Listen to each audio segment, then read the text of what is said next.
వీక్షకులందరికీ నమస్కారం. ఎట్టకేలకు వరుణుడు కరుణించాడని చెప్పవచ్చు.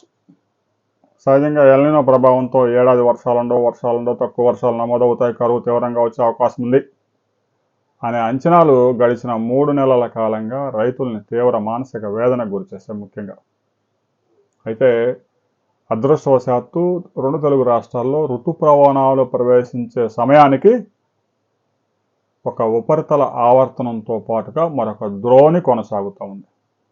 తాజాగా మధ్య బంగాళాఖాతం నుంచి ఆంధ్రప్రదేశ్ మీదుగా తెలంగాణ మీదుగా కర్ణాటక వరకు ఒక ద్రోణి విస్తరించి ఉంది.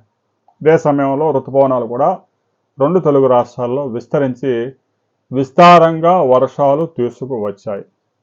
గడిచిన 24 గంటల్లో 2 తెలుగు రాష్ట్రాల్లో చాలా ప్రాంతాల్లో 3 నుంచి 8 సెంటీమీటర్ల గరిష్ట వర్షపాతాలు కూడా నమోదయ్యాయి.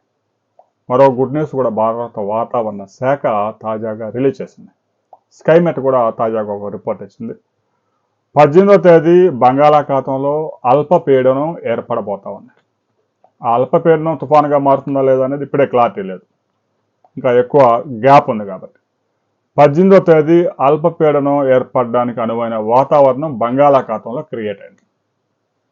దాని ప్రభావంతో 20వ తేదీ, 21వ తేదీ, 23వ తేదీ 2 తెలుగు రాష్ట్రాల్లో విస్తారంగా వర్షాలు కురిసే అవకాశం ఉంది అనే అంచనాలనే భారత వాతావరణ శాఖతో పాటు కూడా ప్రైవేటు వాతావరణ సంస్థ స్కైమెట్ కూడా బలపరిచింది. ఇక రాబోయే 2 రోజుల్లో 2 తెలుగు రాష్ట్రాల్లో చాలా ప్రాంతాల్లో వర్షాలు నమోదే అవకాశం ఉంది. ముఖ్యంగా ఆంధ్రప్రదేశ్లో విజయనగరం, విశాఖపట్నం, శ్రీకాకుళం జిల్లాల్లో భారత వాతావరణ శాఖ అతి భారీ వర్షాలు నమోదే అవకాశం ఉందని రెడ్ అలర్ట్ ప్రకటించింది. ఇక కృష్ణా, ఎన్టీఆర్, పల్నాడు జిల్లాల్లో కూడా చాలా ప్రాంతాల్లో అతి భారీ వర్షాలు నమోదయ్యే అవకాశం ఉంది. రాయలసీమలో కూడా చాలా ప్రాంతాల్లో 2 నుంచి 5 సెంటీమీటర్ల వర్షపాతాలు నమోదయ్యాయి. రాబోయే 48 అవర్స్లో కూడా 2 తెలుగు రాష్ట్రాలు అటు తెలంగాణతో పాటు ఆంధ్రప్రదేశ్లో కూడా పెద్ద ఎత్తున వర్షాలు కురిసే అవకాశం ఉంది. ఇందుకు అనువైన వాతావరణం క్రియేట్ అయింది.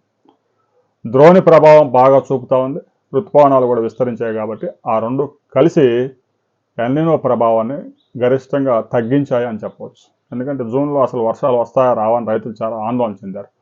ప్రస్తుతానికైతే పరిస్థితులు అనుకూలంగా ఉన్నాయి. రాబోయే 20 రోజుల పాటు ఎలా ఉండబోతా ఉన్నాయి అనే దానికి సంబంధించి భారత వాతావరణ శాఖ రాబోయే 4-5 రోజుల్లో ఒక రిపోర్ట్ రిలీజ్ చేయబోతా ఉంది. ఆ తర్వాత మరిన్ని వివరాలతో మరో వీడియో మనం కలుసుకుందాం.